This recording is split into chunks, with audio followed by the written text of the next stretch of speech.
Good afternoon everybody. Mukherjee గారి case నా దగ్గర పంపించినప్పుడు ఆ రిపోర్ట్స్ అన్నీ చూసిన తర్వాత నాకు చేయగలమా ఆపరేషను చేస్తే ఈ అబ్బాయి బతుకుతాడా లేదా అని ఒక డౌట్ వచ్చింది. ఫస్ట్ టైం ఇంటికి పంపించేశాను, ఎందుకంటే నేను కూడా దీని గురించి కొంచెం మంచిగా చూసి దీని గురించి డీటెయిల్స్ మంచిగా తెలుసుకొని 1-5-6 మందితో డిస్కస్ చేసి కానీ నేను చేయలే.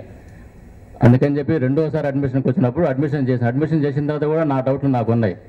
ఈ ఇంత పెద్ద ట్యూమర్ ఉంది, ఆల్మోస్ట్ 10 సెంటీమీటర్ స్క్వేర్ ట్యూమర్ ఉంది. ఇది ఈ ట్యూమర్ ఉండే ప్రాంతంలో వాళ్ళు ప్యాపులరీ మజిల్స్ అంటారు గుండె లోపల, ఎందుకంటే చాలా ఇంపార్టెంట్ ఛాంబర్ ఇది. లెఫ్ట్ వెంట్రికల్ అంటారు దీన్ని, ఎడమ జఠరిక అంటారు తెలుగులో. ఈ ఛాంబరే హార్ట్లో పంప్ చేసేది బ్లడ్ని శరీరానికి అంతటికి కూడా. కాబట్టి దీంట్లో అది కూడా ఏంటంటే వాళ్ళు మయోకార్డియం వాల్ అంటారు దాన్ని. మన బిల్డింగ్కి ఇప్పుడు పిల్లర్స్ ఏ విధంగా అవసరమో ఆ ఛాంబర్ పనిచేయాలంటే కూడా ఆ మజుల్ వాల్ మయోకార్డియం అంటారు దాన్ని.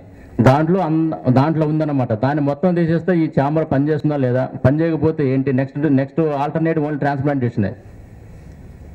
ఈ ట్రాన్స్ప్లాంటేషన్ అని చెప్పేసి మనకి అయ్యే పని కాదు ఇది. అందుకని చెప్పి వీలైనంత వరకు చాలా జాగ్రత్తగా అక్కడే దాన్ని తీసేయాలని చెప్పేసి ఒక 1 వీక్ టైం తీసుకున్నది. దీని గురించి నేనే కొంచెం ధైర్యం తెచ్చుకొని చేద్దామని చెప్పేసి దాని తర్వాత ఆపరేషన్ తీసుకెళ్ళాము. ఆపరేషన్లో we have faced lot of problems of course. First దాన్ని ఓపెన్ చేసినప్పుడు దాని పైన వెళ్తున్నాయి అన్నమాట రక్తనాళాలు. ఈ రక్తనాళాలు కట్ అయిపోయిందంటే చాలా ప్రాబ్లం. అలా బైపాస్ ఆపరేషన్ చేయాలి. పోనీ ఇంకొంచెం డీప్గా పోయి చూసామంటే డీప్లో ఈ ప్యాపులరీ మజిల్స్ అవన్నీ అక్కడి నుంచే వస్తున్నాయి. అవి కట్ అయిపోతే వాళ్ళు ప్రాబ్లమ్స్ వస్తాయి. సో ఇవన్నీ కూడా మనం ఒక మనసులో పెట్టుకొని వీలైనంత కాంప్లికేషన్స్ రాకుండా చూసేదానికని చెప్పేసి ఈ రక్తనాళాలు కొంచెం లిఫ్ట్ చేసాము.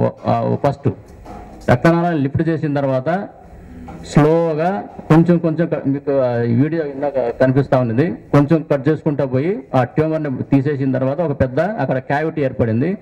ఆ క్యావిటీని క్లోజ్ చేసేదానికి కూడా చాలా ప్రాబ్లం అయింది నాకు.